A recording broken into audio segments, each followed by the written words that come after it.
All right, so horizontal vertical progression. You hear this a lot with Lost Ark, and what it means is vertical is your item level basically, and your number goes up. This is your entry ticket into getting into content.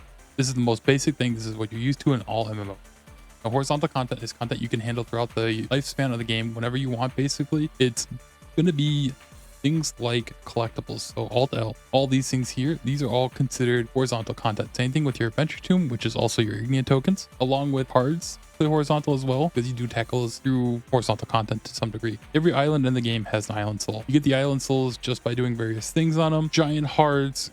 Usually it's going to be kind of like Omnium Stars, where you do certain mobs, you kill them, stuff like that. Masterpieces, sea bounties, those are things that you find through various different means. Now, if I click on these here, you can see collection status. You can see these things here. And it kind of gives a brief idea where you get it. So it says you get a quest, you get a kill, don't even worry about isle yearning.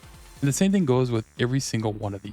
And you're going to really want to work on them all over time. The most important ones are going to be these ones here, basically, that I have good progress in. So Island Souls, Giant Hearts, Omnium Stars, Masterpiece, and Sea Bounties have the most power locked behind them. Because they're going to have things like skill potions. They're going to have things like runes behind them. So you're going to want to go after those. Makoko Seeds, Ignia tokens, or at least Makoko Seeds for sure. Let's see. Yeah, so Ignia tokens does have the Purify rune. These are very much something you need, at least the epic one. I haven't done this one yet because it's locked behind a 13k drop that I haven't felt like spending gold on. But anyways, Ignia tokens you get for clearing out a continent of their progression, their tome.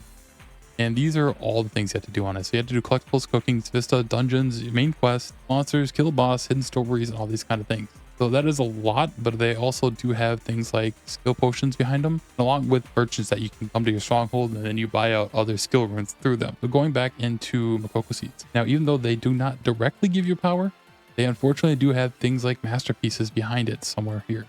So you do have to do some Makoko Seeds to work on the other ones as well. The only one that doesn't have any power really directly behind it at all, directly or indirectly, I should say, is going to be World Tree Leaves and Music Boxes. Actually, they might have a masterpiece or two too. Okay, so they do have a masterpiece, but that's still not bad. Those are going to be your main horizontal progress stuff, and absolutely look at a guide for these. I will link into the description, and I'll probably show off a little video of it here on top once I get to it, showing that there are guides on there. I remember there have been a lot on Reddit, but what they do is they have external tracking for you to track your quests. Now, they might be a little out of date. They might not have music boxes because music boxes is a new content.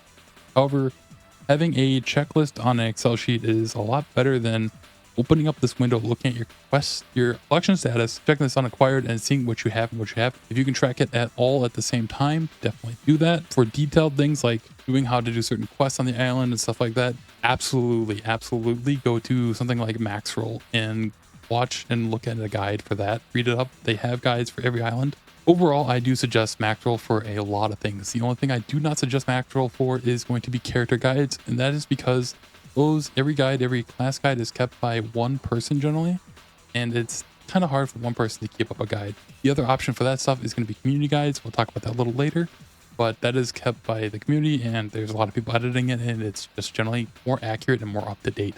Additionally, I want to mention that they did have recent streams and they talked about this, and horizontal content is everybody's starting to realize, everybody's known, I should say, Smilegate, the developers are starting to realize that this is the biggest problem for the game. This is one of the things that causes a lot of people to quit because horizontal progress is a huge part of your character power. And when people can't get it and other players notice it, they get gatekept for it. Cards, for example, it is something that takes a very long time to get, and people can actively see how many cards you have, what cards you have. If you don't have Light of Salvation equipped or something like a con, you don't have 30 piece, you might get gatekept for it.